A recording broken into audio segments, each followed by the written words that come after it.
I'm Mike Bradner, and this is Capital Views, and we have with us today Meera Kohler, who's the president and CEO of Alaska Village Electric Cooperative, which is probably one of the most unique electrical utilities in the world. So, Meera, tell us who you are, how you got there, and what you do. Okay.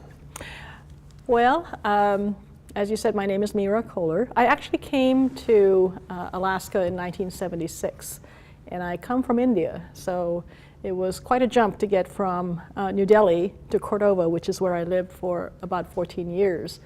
I became involved with the electric utility industry there. I started out there in 1979 and never looked back. So I went from Cordova to Naknek.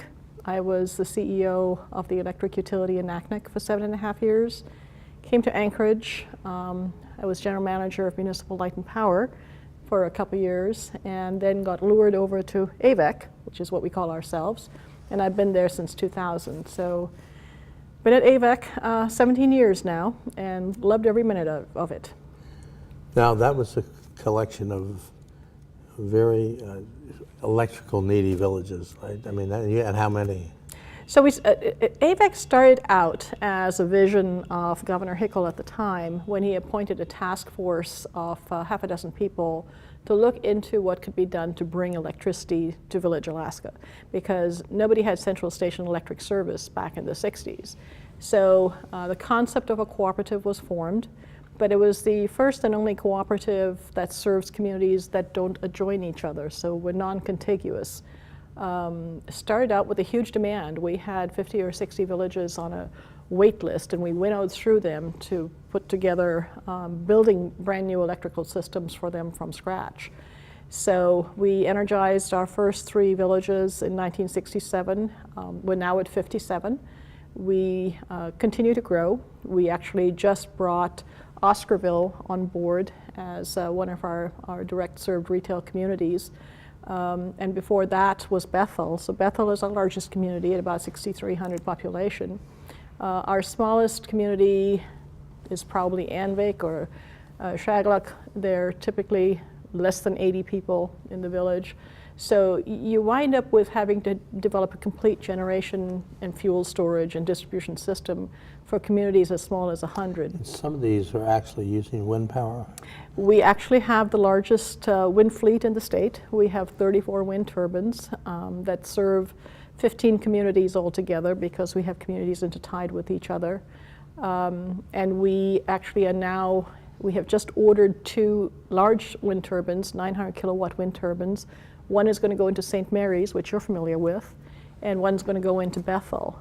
So, you know, we managed to, in some of our villages, we displace as much as 30 to 40% of the diesel fuel that's used for electricity with wind. And when did the wind power start? We started, our first owned project was in 2003. So it's been going for 14 years now. And yet, because it's sort of out in the bush, people don't really see it, but it's pretty amazing when you go in a village and you see the wind power. It is. I mean, it's one of those things that just warms your heart. You know, you're flying into a village and you see these 3 tall sentinels there with these rotors slowly turning, and you know that that village is breaking the mold, that over there we're able to supply quite a bit of their electricity with wind. So the wind regimes in those communities are good. The technology to integrate intermittent wind into a diesel generation system is really very complicated. So it's a challenge. So, I mean, that's the difficult thing. And to have some storage, and you don't, I mean, that's a very expensive thing to do, as I understand it. Well, what happens is that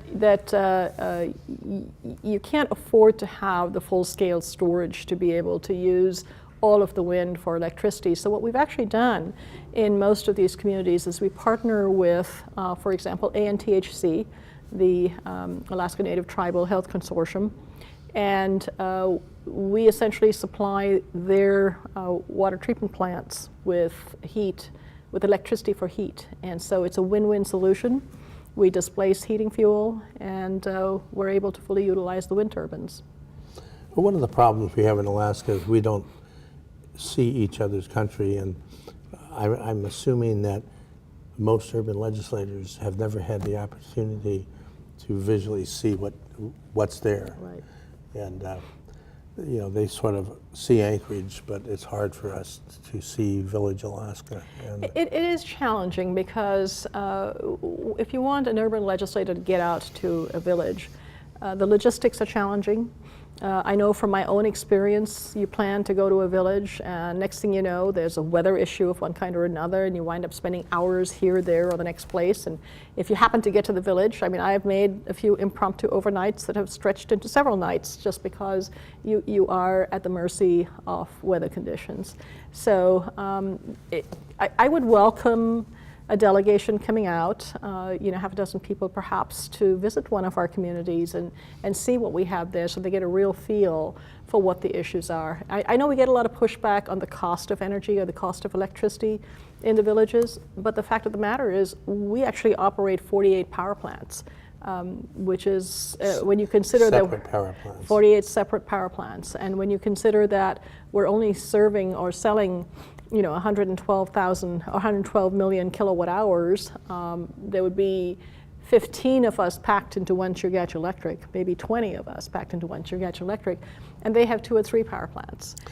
Meera, we're out of time, and this has been Capital Views. I'm Mike Bradburn. We've been talking to Meera Kohler, who runs our most unusual electrical system in the state of Alaska, maybe the nation. Thank you for having me here. It was a delight.